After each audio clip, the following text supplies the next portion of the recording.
السلام علیکم ناظرین، آپ نے قائد اعظم محمد علی جناح رحمۃ اللہ علیہ کی زندگی کے بہت سارے واقعات سنے اور پڑھے ہوں گے، لیکن میں آپ کو ان کی زندگی کا ایک بہت منفرد واقعہ بیان کرنے جا رہا ہوں۔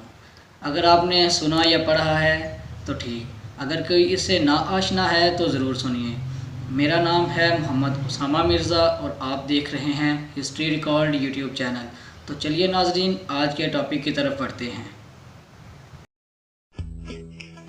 ناظرین، 1930 میں لندن میں ہونے والی پہلی گول میز کانفرنس کے بعد قائد اعظم محمد علی جناح رحمۃ اللہ علیہ نے بر صغیر کی سیاست کو ہمیشہ کے لیے خیر باد کہہ دیا اور مستقل طور پر لندن میں مقیم ہونے کا ارادہ باندھا۔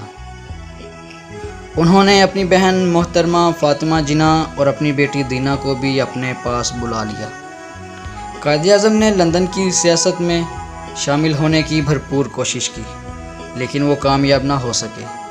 وکالت نے بھی ادھر اتنا اثر نہ دکھایا، کیونکہ قدرت نے انہیں ایک بڑے مقصد کے لیے چن لیا تھا جس کی انہیں ابھی خبر نہیں تھی۔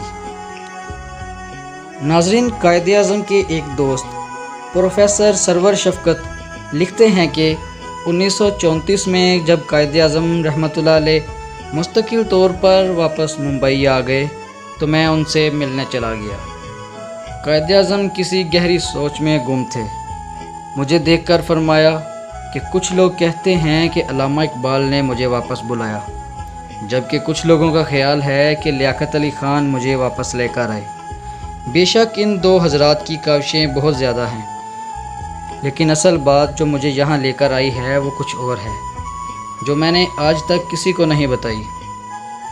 لیکن تمہیں ایک شرط پر بتانا چاہتا ہوں کہ میری زندگی میں اسے ظاہر نہیں کرو گے، کیونکہ شاید کچھ لوگ اس بات کو صحیح خیال نہیں کریں گے۔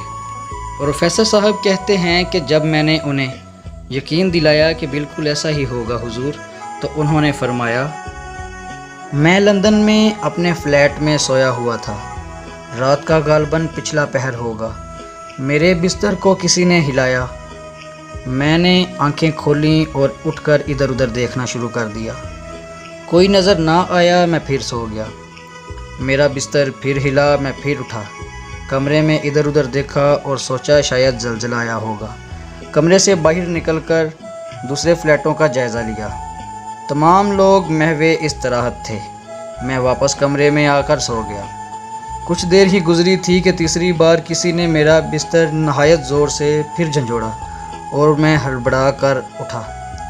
پورا کمرہ معطر تھا۔ میں نے فوری طور پر محسوس کیا کہ an extraordinary personality is in my room، یعنی ایک غیر معمولی شخصیت میرے کمرے میں موجود ہے۔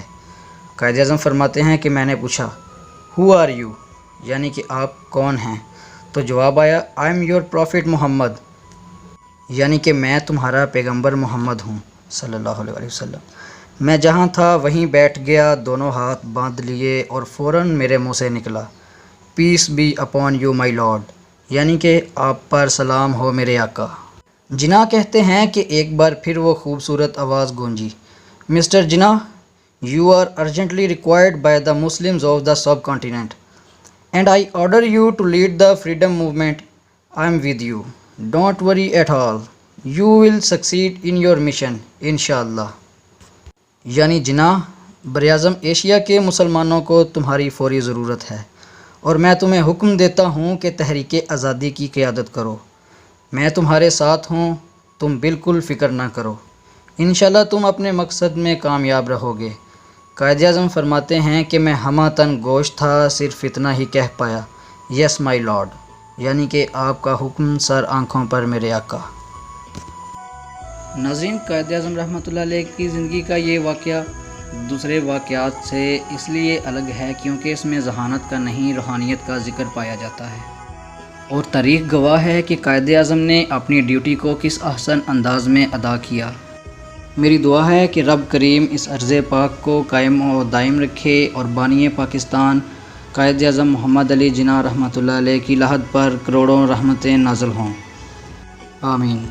اپنا بہت خیال رکھیے گا، اور اگر آپ کو میری ویڈیو پسند آئی ہو تو اس کو لائک اور چینل کو سبسکرائب کر دیجئے۔